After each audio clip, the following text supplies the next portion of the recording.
వచ్చేసిన. అవన్నిట్ల గురించి మాట్లాడుకుందాం కానీ ముందుగా హెడ్లైన్స్ ఇద్దాం. ఉత్తర భారతానికే ఉత్తమ సాయం, దక్షిణానికి జరుగుతుంది అన్యాయం.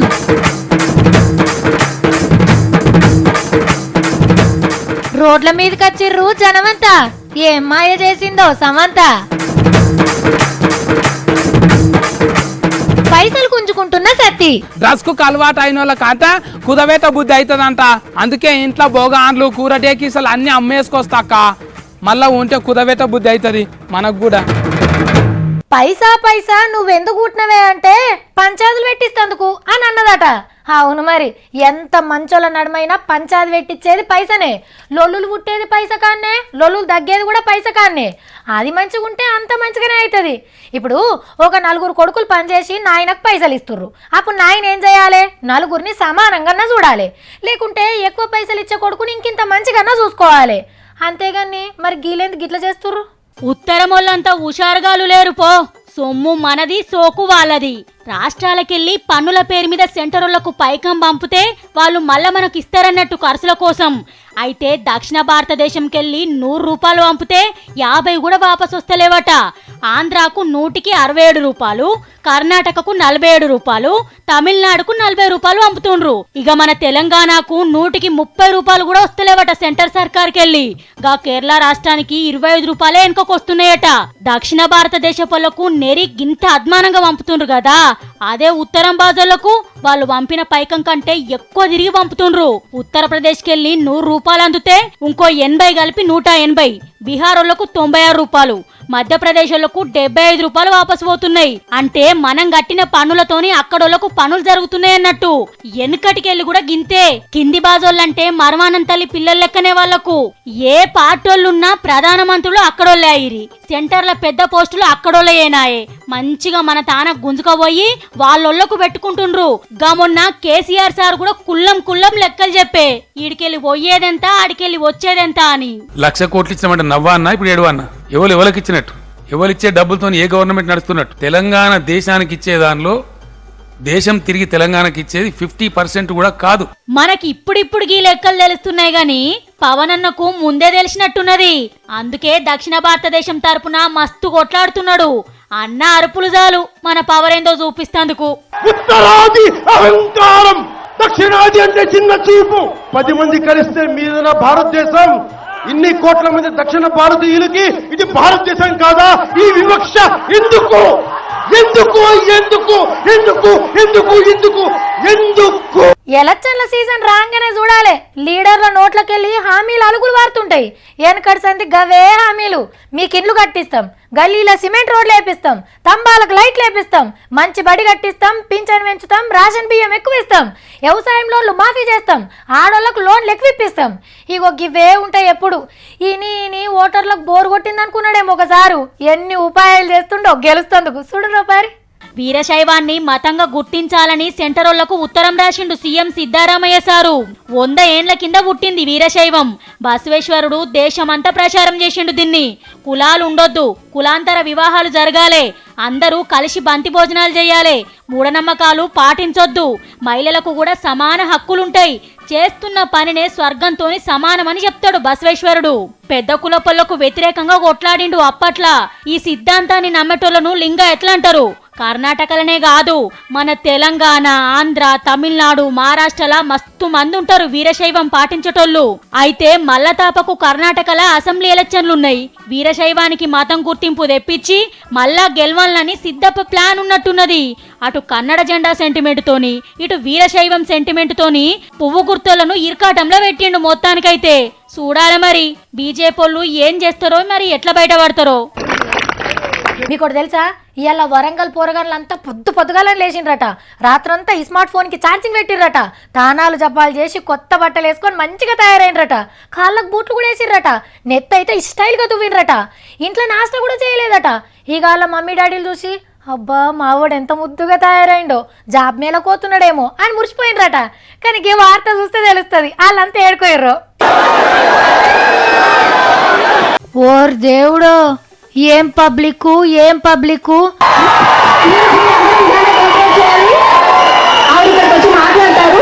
అర్రే సమంతక్క, ఓహో ఈ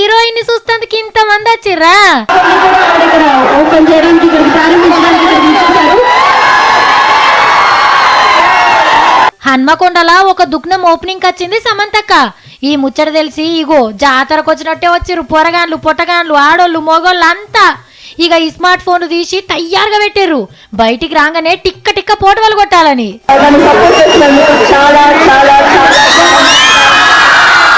ఏహే సైసా రాదుండ్రయ్య మేడ మీద చెప్తాంది ఏడింటర్కి ఉబ్బులా. ఆగో కారెక్తా అంటే చూడుండ్రి ఎట్లా మీద పడ్డారో. పోలీసులు లాఠీలు అందుకుర్రు.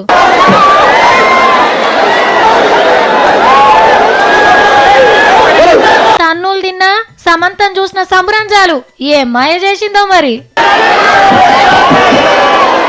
పట్నం నుంచి పల్లె దాకా, బడి నుంచి గుడి దాకా, ఆఫీస్ నుంచి అంగడి దాకా, సడక్ నుంచి సాగుబడి పొలం దాకా యాడ చూసినా లేత మొక్కలే. మంత్రులు, ఎంపీలు, ఎమ్మెల్యేలు, ఆఫీసర్లు, పోలీసోళ్ళు, టీచర్లు, డాక్టర్లు, లాయర్లు, ఆటో డ్రైవర్లు, స్కూల్ పిల్లగాళ్ళు, కంపెనీల కొలువులు చేసేటోళ్ళు, రైతులు, సకాల పనులు చేసేటోళ్ళు పలుగు పారబట్టి గుంతలు తీసుడు మొలకలు నాటు నడుస్తుంది మన తెలంగాణలో. పెండ్లికి పోతే ఏదో ఒక గిఫ్ట్ పట్టుకపోతాం కొత్త జంటకి ఇస్తందుకు. కానీ మంతని ఎమ్మెల్యే మదన్న ఏమిస్తున్నాడో చూడుర్రి. మొలక ఎవరు పెండ్లి కారటిచ్చినా కవర్ల మొలక తీసుకుపోయి చేతిలో పెడుతుండు. మొలకని చెట్టు చేయుండ్రి, ఆ చెట్టు నీడల పిల్లా పాపలతోని చల్లగా బతుకుండ్రి అని దీవనార్థాలు పెడుతుండు మదన్న. మైబాద్ జిల్లా మన్నెగూడెంలా పీక కొయ్యలేదు కానీ కేసు పెట్టిర్రు. బడి ముంగట పెట్టిన 15 మొలకలను ఒక ఆయన వీకేసిండట.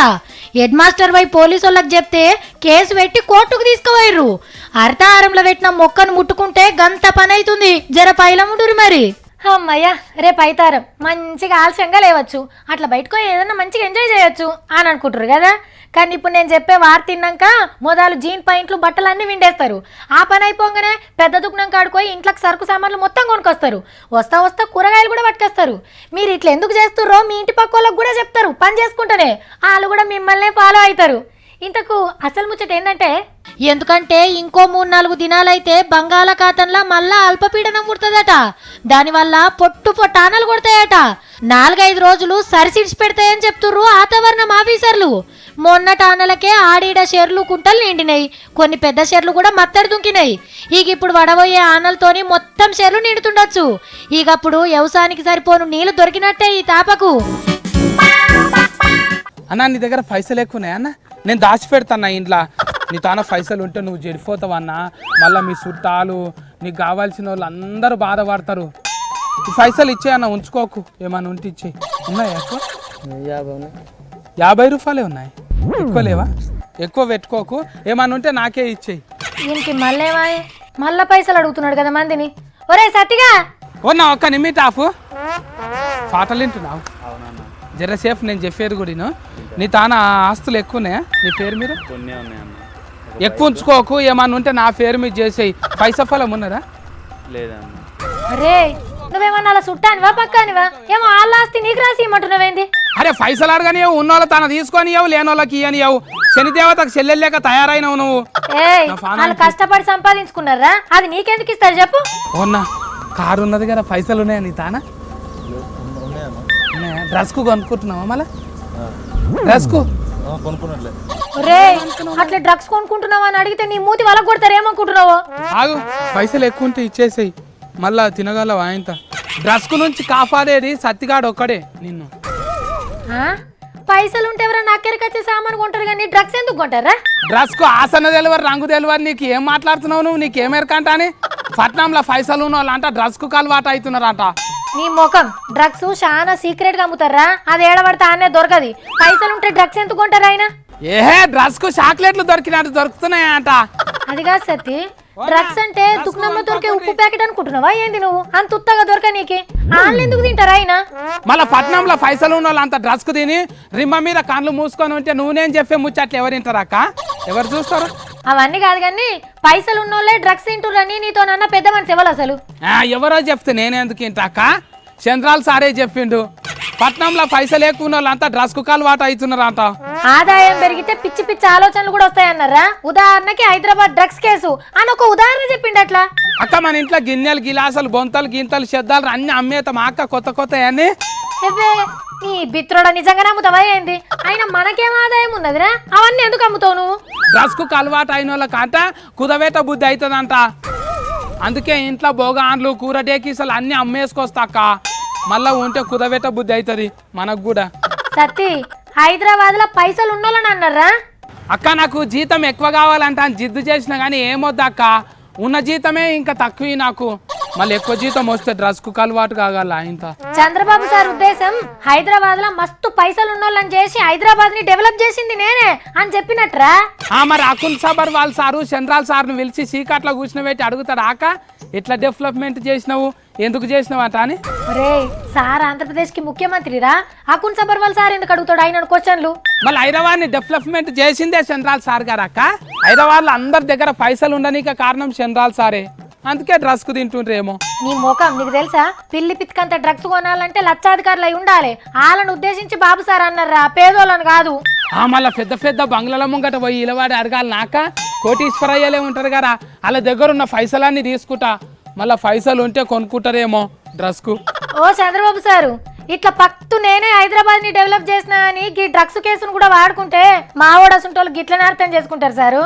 చంద్రాల్ సార్ నమస్తే, నా పేరు బిత్తిర్ సాతి. హైదరాబాద్ లో పైసలు ఉన్న వాళ్ళ నువ్వు చేస్తే డ్రగ్స్ తినకుండా నేను చేస్తున్నా, మీరేం ఫికర్ పెట్టుకోకుండా సారు, అంతే. మీకు నా రెస్పెక్ట్. అవుగని మీకు బాలయ్య సార్ అనగానే ఏం యాదకి వస్తుంది? కరెక్టే, ఇట్లా ఏళ్ళు చూపియంగానే రైలు బండి వెనకపోవుడు, తోడ సరిస్తే సుమోలు గాల్లెగ్లేసుడు, మీసం తిప్పితే గాలి దుమారం పుట్టుడు, ఇదంతా యాక్షను. ఇక డైలాగుల గురించి అయితే నాకంటే ఎక్కువ మీకే తెలుసు. 2 పేజీల డైలాగులు బట్టి బట్టి దమ్ము తీయకుండా దంచి కొడతాడు. ఇవే గుర్తుకొస్తాయి కదా, కానీ ఇప్పుడు కొత్త పని చేయబోతుండు sir. Balakishti sir brand ambassador కాబోతున్నాడు. ఏ బ్యాండ్ కనుక్కుంటున్నారు? బీసీ కుల వృత్తులకు కమ్మరి, కుమ్మరి, కంసాలి, నేత, గీత, ఒడ్రంగి ఇట్లా బీసీలు తయారు చేసే వస్తువులకు బ్యాండ్ అంబాసిడర్ లెక్క ఉంటా అని చంద్రాల్ సార్కు ఉత్తరం రాసిండు. ఇక వీరో అడిగినాక చంద్రాల్ సార్ కాదంటడా, కుల వృత్తులను కాపాడుతందుకు వాళ్ళ వస్తువులకు గిరాకీ తెప్పిస్తందుకు ముంగటికి వస్తున్నాడు అన్నట్టు బాలకిష్టి సారు. మంచిగా అన్ని వృత్తులు చేసుకుంటా ఒక బుడ్డరీలు తీసి బయటికి ఇడువు సారు. ఇక పబ్లిక్ సిటీ. ఉత్తర భారతానికే ఉత్తమ సాయం, దక్షిణానికి జరుగుతుంది అన్యాయం.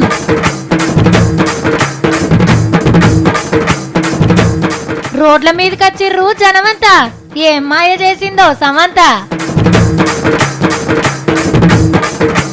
పైసలు గుంజుకుంటున్న సత్తి డ్రగ్స్ కు అలవాటు అయిన వాళ్ళ కాట కుదవేట బుద్ధి అవుతుందంట.